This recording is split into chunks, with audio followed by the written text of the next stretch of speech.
Assalamualaikum warahmatullahi wabarakatuh. Halo anak-anak, jumpa kembali dengan Bu Fitri pada pembelajaran matematika. Nah, kali ini kita akan mencoba membahas beberapa soal untuk persiapan ujian sekolah. Oke, langsung saja kita coba untuk soal yang pertama. Nah, di sini ada soal cerita. Oke, Ando berangkat dari kota P menuju kota Q dengan mengendarai sepeda motor pada pukul 07.00 dengan kecepatan 56 km per jam. Sedangkan Anton berangkat dari kota Q menuju kota P dengan kecepatan jarak 44 km per jam. Jika jarak kota P ke kota Q ada 197 km dan waktu berangkat Anton setengah jam lebih awal dari waktu berangkat Ando. Nah, mereka berpapasan pada pukul. Nah, coba anak-anak, apakah masih ingat kita sekarang soal ini membahas untuk materi apa? Dedeng, ternyata benar. Kita soal yang pertama ini membahas mengenai kecepatan. Nah, ada yang tahu kecepatan itu yang seperti apa? Oke, sebelum kita membahas mengenai kecepatan, kita telaah dulu informasi apa yang kita peroleh dari soal. Oke.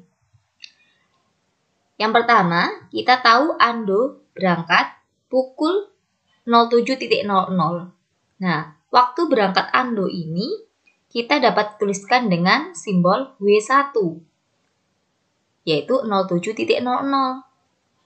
Kemudian, kecepatan Ando kita lambangkan dengan K1, yaitu 56 km per jam.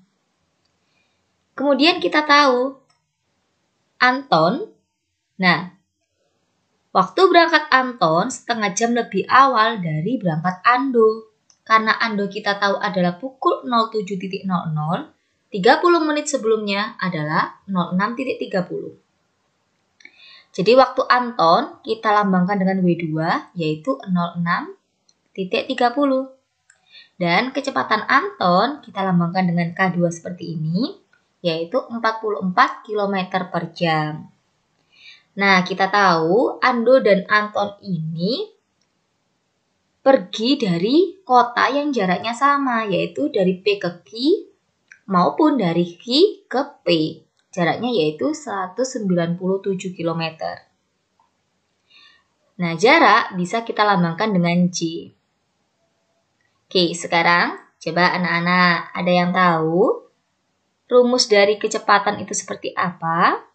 Nah, coba anak-anak lihat di sini hubungan antara kecepatan, jarak, dan waktu. Seperti yang disampaikan sebelumnya, kecepatan itu kita lambangkan dengan K. Dan jarak kita lambangkan dengan J. Waktu kita lambangkan dengan W. Nah, kita punya hubungan antara ketiga satuan ini. Gimana hubungannya? Kita coba lihat. Nah, tapi ada aturannya seperti ini. Jika posisinya itu atas dan bawah, maka itu adalah pembagian. Jika lurus adalah perkalian. Coba. Kita mencari K, maka C dan W posisinya seperti ini. Atas dan bawah, maka ini adalah pembagian. K sama dengan C dibagi W. Nah, kalau kita mencari C, di sini K dan W posisinya lurus, maka C itu K kita kalikan W.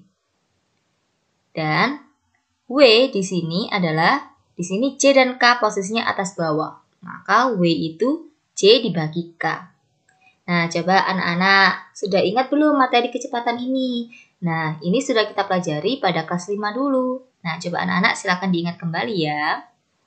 Oke, sebelum kita menyelesaikan soal nomor 1 ini, nah, di kecepatan itu anak-anak tidak sesederhana kita menggunakan rumus kecepatan itu jarak bagi waktu. Waktu itu jarak dibagi kecepatan.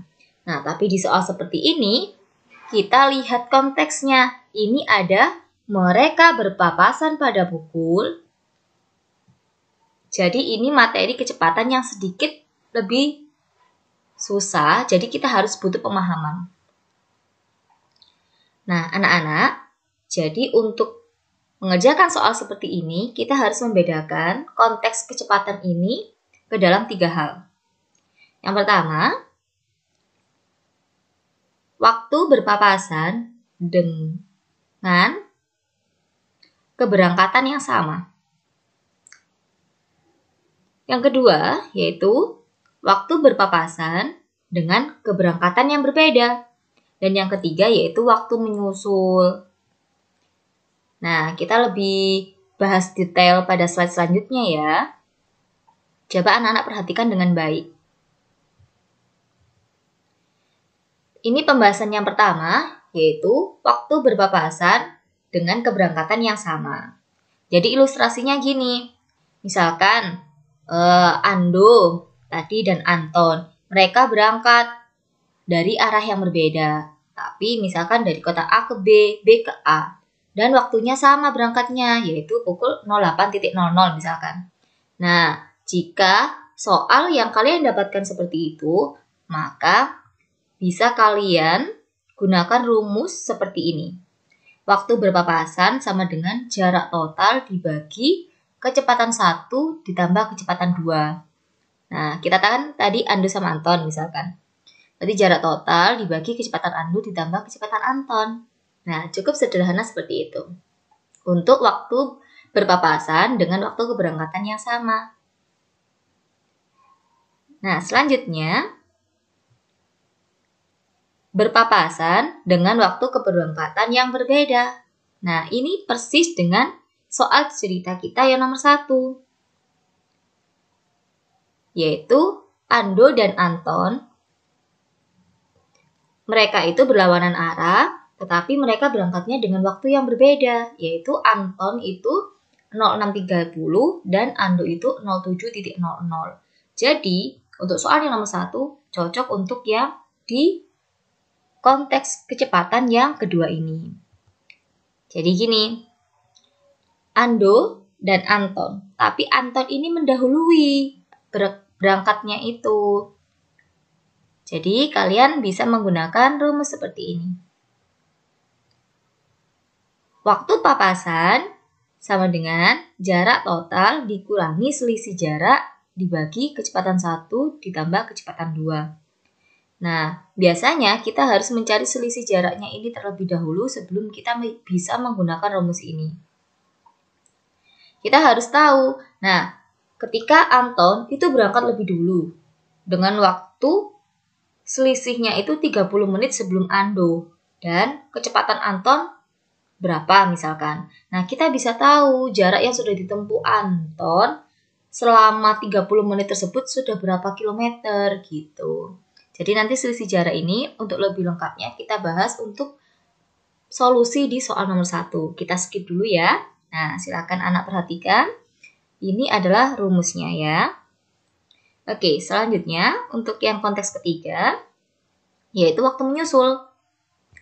Nah, di waktu menyusul ini, kedua orang tersebut berangkat ke arah yang sama, tetapi dengan waktu dan kecepatan yang berbeda. Jadi, misalkan orang yang di kendaraan biru ini kan mendahului. Berangkatnya lebih awal. Lalu, yang pink ini baru berangkat. Nah, kira-kira kalau misalkan kecepatannya kan berbeda. Entah itu yang pink ini lebih cepat. Nah, suatu ketika pasti yang pink ini akan menyusul yang biru. Nah, kapan kira-kira? Nah, kita bisa menggunakan rumus ini. Waktu menyusul yaitu selisih jarak dibagi kecepatan kedua dikurangi kecepatan pertama. Jadi, kita sudah belajar 3 konteks kecepatan. Yang pertama tadi, waktu berpapasan dengan keberangkatan yang sama. Yang kedua, waktu berpapasan dengan keberangkatan yang berbeda. Dan yang ketiga yaitu waktu menyusul. Jadi, ketiga konsep dari kecepatan ini sudah kita pahami, maka kita akan mencoba untuk menyelesaikan soal yang nomor 1 tadi. Nah, tadi kan kita sudah mencari beberapa informasi kan mengenai soal yang pertama tadi. Nah, kita juga sudah tahu rumus mana yang akan kita gunakan. Jadi, kita coba langsung menyelesaikannya. Tadi kan waktu Ando berangkat itu kan pukul 07.00. Sedangkan kecepatan Ando itu 56 km per jam. Lalu kita juga ketahui Anton itu berangkat 30 menit sebelumnya. Maka 06.30. Dan kecepatan Anton yaitu 44. Dan kita tahu jarak yang mereka tempuh yaitu 197 km. Kita tadi akan menggunakan rumus yang sudah kita pelajari, yaitu waktu berpapasan sama dengan jarak total dikurangi selisih jarak per K1 ditambah K2. Sesuai dengan segitiga kalian ini anak-anak. Waktu berpapasan kan tetap saja waktu. Rumusnya adalah jarak bagi kecepatan. Sama dengan ini, tetapi jaraknya ini harus bukan jarak total, tetapi yang sudah dikurangi oleh Anton yang sudah menempuh jarak beberapa kilometer tadi. Kan jaraknya pasti sudah berkurang kan? Nah, untuk kecepatannya ini yaitu kecepatannya Anton ditambah kecepatannya Ando. Oke, jarak total kita sudah tahu yaitu 197 km. Kecepatan 1 yaitu kecepatan Ando ini kan 56. Dan K2 yaitu 44. Nah, tapi kita belum tahu selisih jarak itu berapa. Maka harus kita cari dulu. Selisih jarak itu kan sama aja dengan jarak. Nah, dari sini C, nah coba K dan W ini kan posisinya lurus. Maka jarak itu kecepatan dikalikan waktu. Kecepatannya mana yang kita gunakan? Nah, karena Anton berangkat terlebih dahulu, maka kecepatan yang digunakan adalah kecepatannya Anton. Dan waktunya adalah waktu selisih antara keberangkatan Anton dan Ando, yaitu 30 menit. Nah, bisa kita tuliskan seperti ini. Jadi kecepatan orang yang berangkat pertama kali dikalikan selisih waktu keberangkatan mereka. Bisa kita tuliskan 44 kali 1/2. Nah, kenapa 1/2? Coba anak-anak perhatikan. 30 menit itu sama dengan 1/2 jam. Maka karena di kecepatan ini satuan kita adalah kilometer per jam, ini kita jadikan jam. Maka 30 menit kita tulis dengan 1/2 jam. 44 dibagi 2 yaitu 22. Jadi selisih jaraknya adalah 22 km. Nah, kita sudah tahu semua informasi yang kita butuhkan untuk mengerjakan di rumus ini. Nah, bisa langsung kita tuliskan saja. 197 dikurangi 22 per 56 ditambah 44. Kalau kita selesaikan, hasilnya pembilangnya menjadi 175 dan penyebutnya menjadi 100. Nah, jadi waktu berpapasan itu 1,75 jam. Jika anak-anak kesulitan untuk hasilnya ini, bisa kalian jadikan ke menit. Karena kita tahu 1 jam itu adalah 60 menit, maka ini kita kalikan 60. Nah, jadi kayak gini. Setelah kita lakukan perkalian, maka hasilnya adalah 105 menit. Masih susah lagi. Nah, 105 menit itu berapa? Ternyata 105 menit, karena 1 jam kan 60 menit. Ini kita kurangi saja 60. 105 dikurangi 60 kan 45. Jadi 105 menit bisa kita tuliskan menjadi 1 jam 45 menit. Nah, bukan sampai di sini saja ya. Tetapi waktu berpapasan ini harus kita jumlahkan kepada waktu yang terakhir berangkat. Karena yang terakhir berangkat di sini adalah Ando, yaitu waktunya 07.00. Jadi waktu berpapasan yang sudah kita hasilkan ini harus kita jumlahkan dengan waktu berangkatnya Ando. Bisa kita tuliskan seperti ini. Waktu berpapasan yaitu waktunya Ando ditambah waktu papasan yang sudah kita temukan ini. Jadi 07.00 ditambah 1.45. 1 di sini 1 jam, 45 di sini adalah 45 menit. Oke, kita tahu hasilnya 08.45. Oke. Gimana anak-anak? Ada kesulitan dalam memahami ini? Coba nanti kalau masih susah, silakan diputar ulang videonya ya. Kita lanjutkan untuk soal yang kedua. Perhatikan gambar di bawah ini. Luas bangunan di samping adalah... Nah, coba anak-anak perhatikan, kira-kira ini bangun apa ya? Oke, jawaban anak-anak tepat ini adalah bangun layang-layang.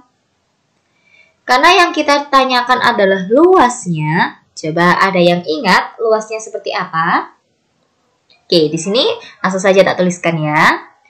Luas yaitu setengah kali D1 kali D2. Coba di sini kalian perhatikan. Ada tanda garis 2, tanda garis 2, dan tanda garis 2.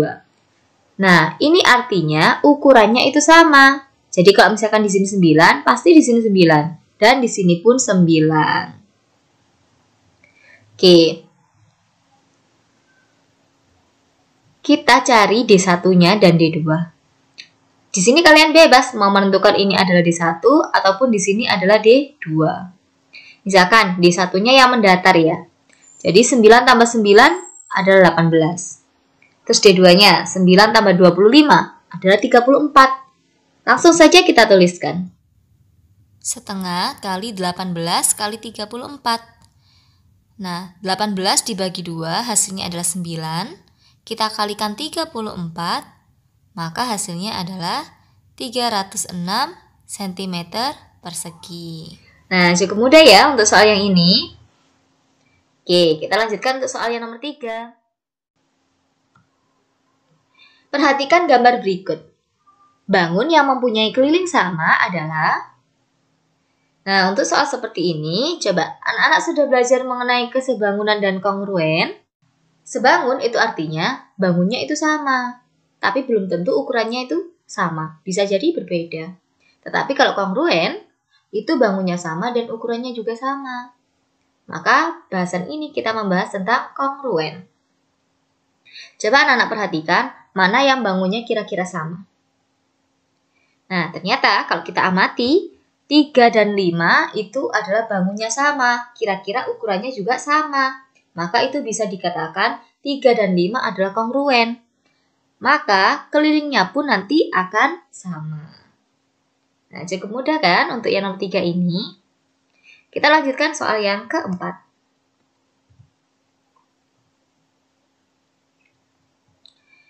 Bu Santi membeli 96 mangga, 128 apel, dan 144 jeruk.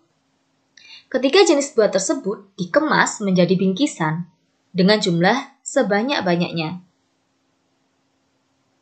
Setiap bingkisan berisi 3 jenis buah dengan jenis dan jumlah yang sama.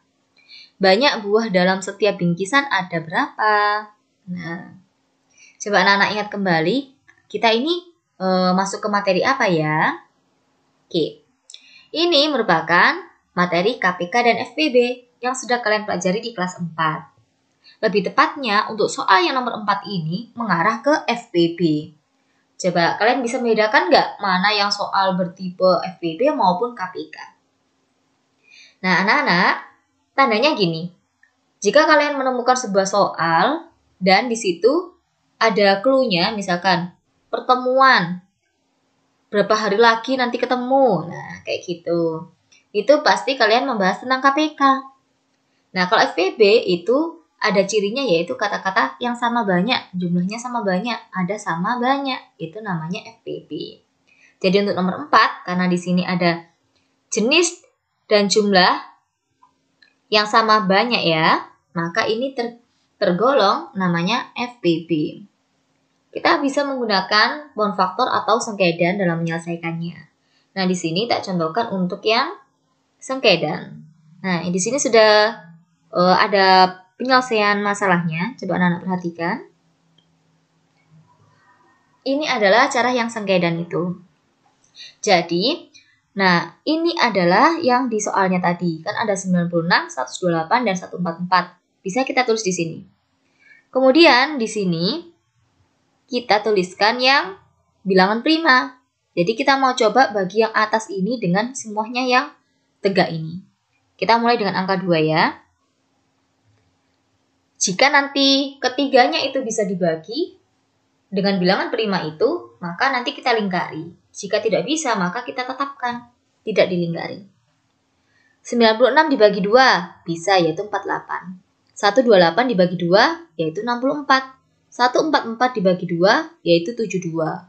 Karena ketiganya bisa dibagi 2, maka ini kita lingkari. Lanjut lagi, kita bagi 2 lagi. 48 dibagi 2, 24. 64 dibagi 2, 32. 72 dibagi 2, 36. Karena bilangan semuanya ini bisa dibagi 2, yang ini kita lingkari. Kita lakukan lagi. 24 dibagi 2, 12. 32 dibagi 2, 16. 36 dibagi 2, 18. Maka ini kita lingkari. Terus kita bagi 2 lagi. 12 bagi 2 kan 6. 16 bagi 2, 8. 18 bagi 2, 9. Masih bisa, maka kita lingkari. Nah, selanjutnya, di sini kan sudah ada angka 9. Pasti nggak bisa dibagi 2. Maka ini tidak kita lingkari. 6 bagi 2, 3. 8 bagi 2, 4. 9 tidak bisa dibagi 2, kita tulis 9. Tidak dilingkari ya, anak-anak. Lanjut lagi, dibagi 2. 3 tidak bisa dibagi 2, kita tulis 3.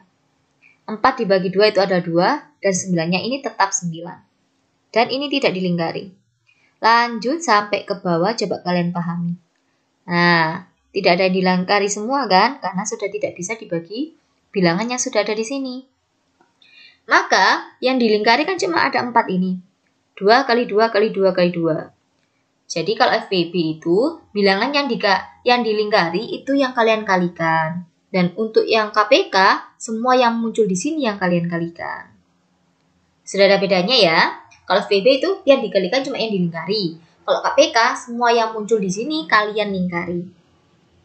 Oke, kita cari FPB-nya dulu. 2 kali 2 kali 2 kali 2. Hasilnya adalah 16 bingkisan. Jika yang ditanyakan adalah berapa banyak bingkisan yang bisa dibuat, maka kalian cuma berhenti sampai di FPB saja, yaitu 16 bingkisan. Tetapi karena yang ditanyakan adalah banyak buah dalam setiap bingkisan, maka harus kita lanjutkan lagi. Nah, kira-kira dalam satu bingkisan ada berapa mangga, berapa apel, dan berapa jeruk? Nah, kita cari. Mangga kan ada 96, sedangkan bingkisannya ada 16. Maka setiap bingkisan ada berapa mangga? Yaitu 96 dibagi 16, yaitu 6 mangga. Sama halnya dengan apel, 128 dibagi 16 sama dengan 8. Nah, lalu yang jeruk, 144 dibagi 16 sama dengan 9. Kita jumlahkan saja satu bingkisan ini terdiri dari berapa buah? Nah, 6 ditambah 8 tambah 9. Hasilnya adalah 23 buah. Jadi, banyak buah dalam setiap bingkisan ada 23. Nah, cukup mudah bukan? Oke, kita lanjutkan soal yang nomor 5. Luas gabungan bangun datar di bawah ini. Nah, coba anak-anak perhatikan. Ini merupakan bangun setengah lingkaran. Dan ini adalah bangun persegi panjang yang kehilangan setengah lingkaran. Oke, jika anak-anak perhatikan bangun tersebut, bisa kita ubah menjadi bentuk yang seperti ini anak-anak. Jadi lingkaran yang depan ini bisa kita pindahkan ke belakang seperti ini. Jadi sudah seperti persegi panjang yang full kan ya? Luas persegi panjang itu adalah panjang kali lebar. Panjangnya 30 dan lebarnya 20. Hasilnya adalah 600 cm persegi. Nah, pada hari ini kita hanya membahas soal dari nomor 1 sampai soal nomor 5. Selanjutnya kita bahas pada pertemuan selanjutnya. Nah, kurang lebih itulah yang dapat Bu Fitri sampaikan pada pertemuan kali ini. Bu Fitri akhiri. Wassalamualaikum warahmatullahi wabarakatuh.